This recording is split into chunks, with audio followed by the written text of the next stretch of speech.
Throughout my entire life, one of my biggest fears was losing weight and then gaining it back.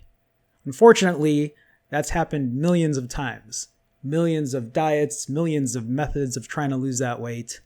And today, that fear is still there, but it's more of a healthy fear. Something that I actually use to my advantage. Growing up, I was a chubby kid.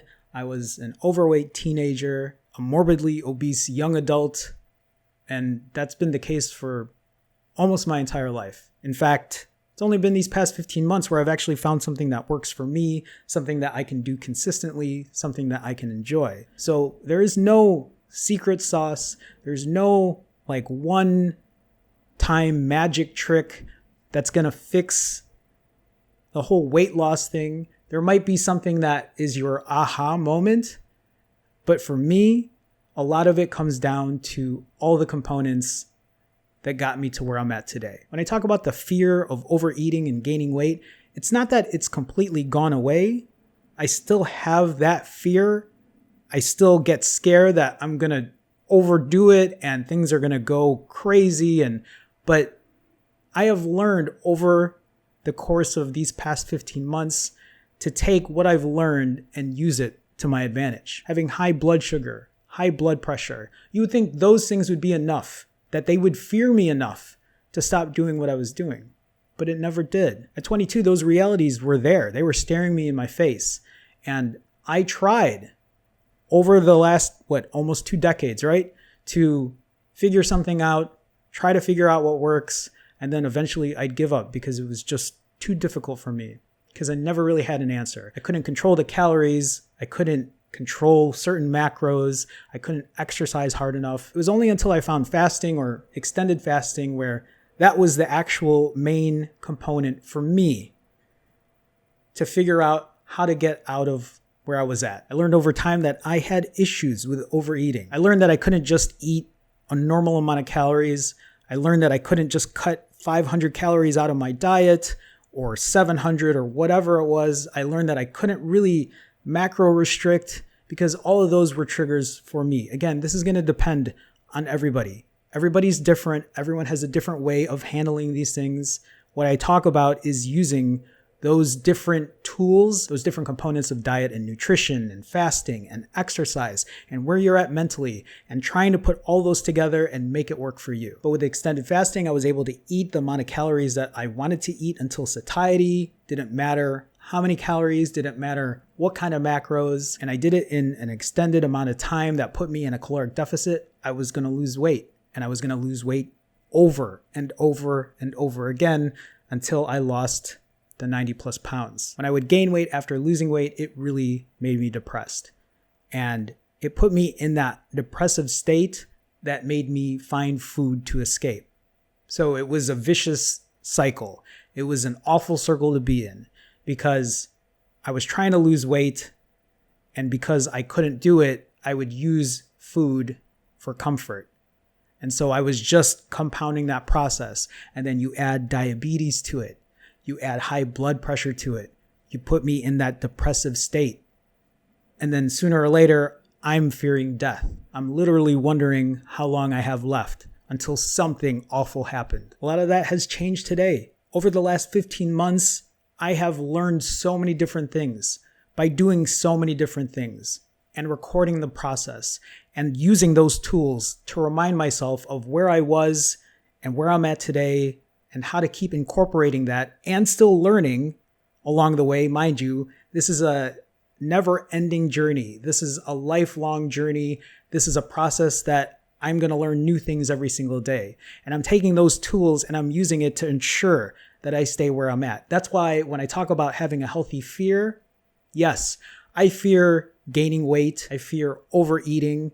I fear going off the rails. But I know that I have the tools to get me back to where I need to. I have the tools to not let me derail for too long. Someone in the comments recently posted something about gaining 9 pounds after doing a long fast and was pretty worried about gaining so much weight. And rightfully so. 9 pounds is a lot after a refeed. I've done it. I've gained a good amount. But I don't fear that the same way. Do you want to know why?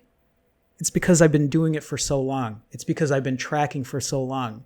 I have been recording my weight daily for 15 plus months now. I've been recording the refeed weights, the weights after 24 hours, 48 hours, 72 hours. I have seen the ups and downs. I know that gaining 9 pounds is not going to be 9 pounds of fat. I know I'm holding water. I know it's going to take days to lose that, but I know that I'm putting myself at a caloric deficit with these extended fasts, that I am losing fat and I'm just holding water. I know that I had different size pants and different size shirts that I would wear every so often to see the non-scale victories and not worry about the scale.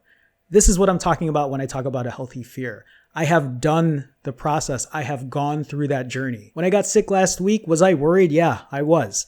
This was the first time I was actually physically sick in a while. I knew that getting sick was going to derail me somehow because I knew that I wasn't physically able to go out and exercise.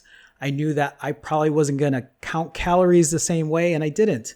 I ended up ordering Grubhub. I ordered food that I shouldn't have eaten, but I did anyway. I wasn't counting calories. I let my eating window go longer than it normally did, but I kept fasting. That was the only constant that I had in this whole week-long, worrisome, what is going to happen? But even though I feared it, I told myself, no matter what happens, I'm going to keep fasting, and I'm going to make sure that I use the tools that I have learned over these last 15 plus months to figure out how to get back to where I need to be if I derail that badly. Do you see where I'm going with this? You might be scared right now of where you're at and what you're doing, but you won't know exactly where you need to go until you take this journey. This was no different than when I had stumbled around Halloween and I found myself overeating. This was no different than when I had a binging episode a couple months ago. This was no different than when COVID happened initially and they closed the gyms down and I didn't know what I was going to do. But I can honestly say today that everything that I have learned throughout the process, I have taken with me so that I know how to handle these ups and downs. How are you going to learn until you go through these ups and downs? This is why I talk about consistency. Consistency is so important so that you get up and you do it again and you do it again and you do it again. Yeah, you might fall. It might be a bad day. You might be stressed out. But if you're cognizant, if you're mindful, if you keep telling yourself you have to keep going, you are going to find success. Use the tools that you have. Take the skills that you know.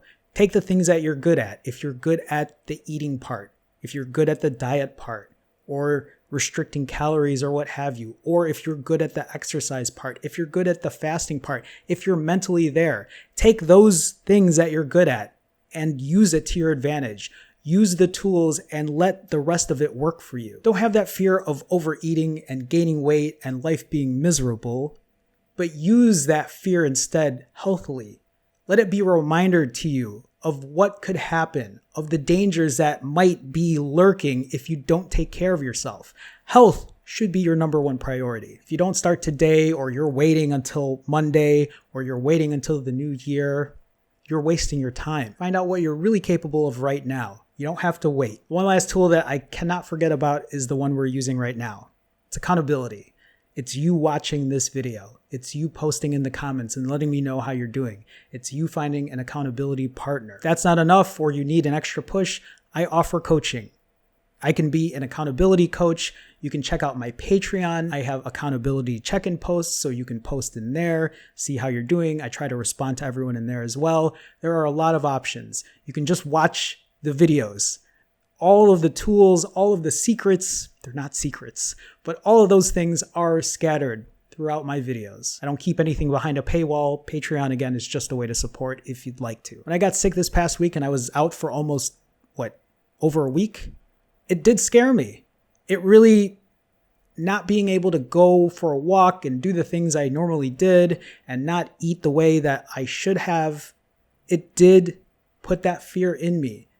But I also knew that 7-8 days wasn't gonna hinder the 15 plus months that I have put into this. This wasn't the first time I was down and out, and it's certainly not gonna be the last time.